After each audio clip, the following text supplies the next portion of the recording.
رمضان الذي انزل فيه القرآن، ہم نے قرآن کو اتارا ماہ مبارک کے یعنی شہر رمضان الذي، رمضان کے مہینے میں. اور پھر 10ویں پارہ میں فرماتا ہے انا انزلناه في ليلة القدر، یعنی ہم نے قرآن کو اتارا ليلۃ القدر والے رات، یعنی ہم نے قرآن کو رمضان کے مبارک میں اتارا، ماہ مبارک کے اندر اتارا، ماہ مبارک کے مہینے کے اندر اتارا. لیکن اس ماہ مبارک کے اندر والی رات جو سب سے فضیلت والی رات ہے، جسے ہم ليلۃ القدر والی رات کہتے ہیں، اس ليلۃ القدر میں ہم نے قرآن کو اتارا. اور اس میں ہوگی وہ کون لوگ ہیں؟ اللہ کے نبی صلی اللہ علیہ وسلم فرماتے ہیں کہ وہ 4 لوگ ہیں. پہلے نمبر پر آتے ہیں جو سلوار جو ازار اپنے ٹخنوں کے نیچے باندھتے ہیں، ان کا معمول ہے زندگی کا کہ اپنا لنگی پاجامہ کرتا جو بھی وہ ازار وہ اپنے ٹخنوں کے نیچے باندھتے ہیں، ان کا معمول ہے زندگی کا. ان کی عبادت قابل قبول اس رات میں بھی نہیں ہوتی. دوسرا کون ہے؟ حسن والدین، یعنی والدین کے ساتھ نافرمانی کرنے والا. قرآن میں اف ولا تنہرہما، قرآن میں اللہ تعالیٰ فرما دیا ہے کہ اپنے والدین کو کوئی بھی شخص جانے یا انجانے میں بھی اف تک بھی بول دیتا ہے، آنکھ کے اشارے کو دکھا دیتا ہے، انگلی کے اشارے کو بھی دکھا دیتا ہے، اور اس کو وہ معمول بن جاتا ہے زندگی کا اپنے والدین کو پریشان کرنے کا، تکلیف دینے کا. تو اس شخص کے بھی نہ اس رات میں معافی ہوتی ہے، مغفرت ہوتی ہے، اور نہ ہی رمضان المبارک کے مہینے میں بھی اس کی معافی نہیں ہوتی. 2 آدمی ایسے ہو گئے جو اپنے والدین کے ساتھ نافرمانی کرتے ہیں، بات نہیں مانتے، ان کے حکموں کے مطابق اپنی زندگی کو نہیں گزارتے، ان کی بھی مغفرت نہیں ہوتی. بتائیے تیسرا کون ہے؟ جو شراب کا عادی ہے. تیسرا شخص کون ہے؟ جو شراب کا عادی ہے، شراب پینے والا ہے، شراب نوش ہے، شراب بیچنے والا بھی اس میں آتا ہے، کیونکہ وہ کام یہ کر رہا ہے، اس کا عادی ہے. وہ کتنا ہو اپنے آپ کو ایمان میں داخل کر دے، دخول کر دے، لیکن اس کی عبادت قبول نہیں ہوتی، اس کی مغفرت نہیں ہوتی.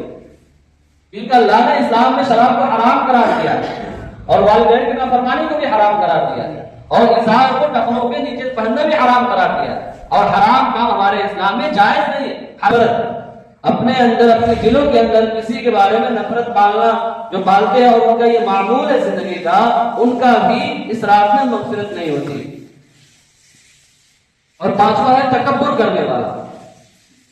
5واں تکبر کرنے والا یعنی انانیت اپنی زندگی میں پیدا کرنا ہے، یعنی میں تو میں، یعنی میں کے علاوہ کچھ نہیں. اس کے اندر یہ آ گئی، تکبر آ گئی، انا آ گیا، ہم آ گئی، تو اس کی زندگی یقین جانو میرے محترم بزرگوں اور دوستو، دیکھنے میں لگتا ہے کہ سفلتی ہے اس کا زندگی کامیاب ہے، لیکن نہیں، اندرونی اس کی زندگی اللہ تبارک و تعالیٰ کھوکھلا کر دیتے ہیں، بہت کھوکھلا کر دیتے ہیں.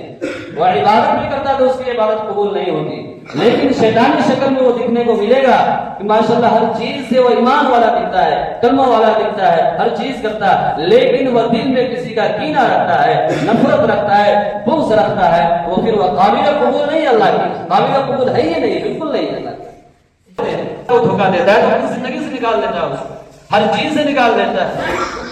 ہم نے تو اللہ کے رسول کو دھوکہ دے رہے، اللہ کو دھوکہ دے رہے.